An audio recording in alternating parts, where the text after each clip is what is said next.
ધીમે ધીમે ધીમે પ્રભુની ભક્તિમાં એમ કહેવાય છે કે લીન થયેલા છે. અને જે શિવકુંવરબા હતા, હીરાદાસ બાપાના પત્ની, એ શિવકુંવરબાને 2 ભાઈઓ હતા અને બેન તો એકના એક હતા. અને 2 ભાઈઓ હતા, એમાંથી શિવકુંવરબાના જ્યારે લગ્ન થયા ત્યારે મોટા ભાઈના સાથે લગ્ન થયેલા અને નાનાના લગ્ન બાકી હતા.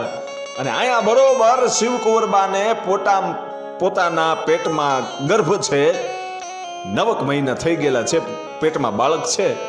અને એવે વખતે શિવકુંવરબાના નાના ભાઈના લગ્ન આવ્યા અને શિવકુંવરબાએ કેવડાવ્યું કે મારે પેટમાં 9મો મહિનો જાય છે, હું આવી શકું એમ નથી. અને ભાઈએ હઠ લીધી કે બેન જ્યાં સુધી ન આવે ત્યાં સુધી હું પરણવા ન જાઉં.